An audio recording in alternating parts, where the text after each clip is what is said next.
All right. So today, college season, Division One at least kicked off this weekend, and that means it's officially best time of the year. So if you're a high school baseball player, you cannot be neglecting watching these college games. So I'm based in Seattle. So Washington has, I think, four Division One programs, only one D2, quite a few D3s, and a lot of JUCO. So when I was trying to figure out what school to go to or what level to even target, of course, it was nice to have help from my travel ball coaches who had a lot of connections.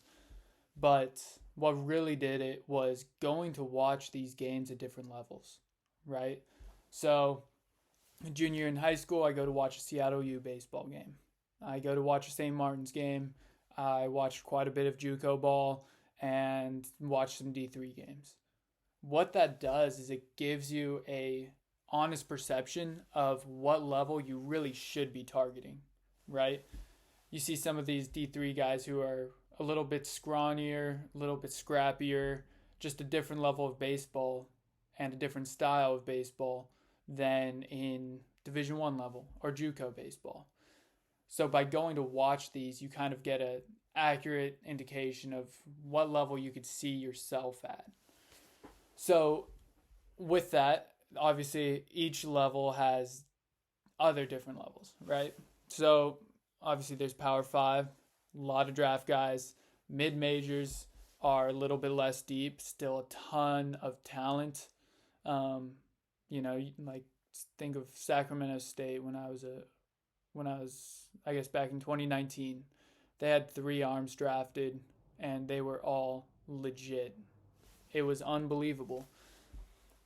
Then you go watch a D2 game. Still, same thing. A lot of talent there. Usually, guys end up going D2.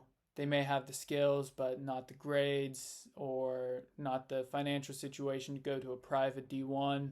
So they go D2. And Division 3 is more academic. Um, Still a lot of good ball players, guys who are there because they really love playing baseball. JUCO is where it's the kind of the most interesting, right? So in the Northwest, there's the NWAC, Woodbat, and there's a big drop off between the best teams in the conference and the not as good teams in the conference. So if that's the case, then you need to go watch both ends of the spectrum, right? See what teams are really good, teams that can compete on the national level. Do you think you're good enough to go there, or do you need to go to maybe one of the middle of the pack or lower tier JUCOs? See, but all of this you don't understand until you go to watch these games, right? And you can see what the tools are like. Like, okay, Division One, this guy's a 6'5" donkey throwing 97, and other guys running, stealing bags real fast. You can see the tools. You can also see the build of these players. If you're 5'8", 145 pounds, and you don't have any standout tools, you're going to go to a Division One game, a Power 5 game, and see this probably isn't the best fit for me. I'd love to go to a Power 5 school, but I know that I'm not at that level, right? You can have parents, high school coaches, summer ball coaches all telling you, "Oh yeah, we'll get you to a Division 1 school. Don't you worry about it, bud." But when you go to those games, you see if I was a Division 1 player,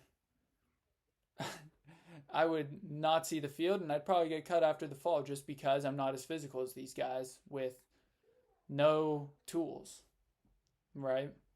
So you need to go and watch baseball. And that's just from the tangible skill set perspective. Also think about it in terms of the attention to details between college baseball and high school baseball. You can see how thoroughly these guys have practiced the small things, right? They don't mess up routine plays. They always know where to be. There's always some sort of communication. You need to see that high level of baseball before going to college, right? You need to understand that that's what's expected of you. And it's something that's neglected in high school baseball. So you need to start shifting your thinking in terms of thinking like a college baseball player and not just a high school player who wants to play in college. Your journey as a college baseball player should start as early as possible, hopefully junior year of high school. That's when you're able to really internalize that this is what I'm going to do. I'm going to play baseball for 4 years in college. I need to start acting that way.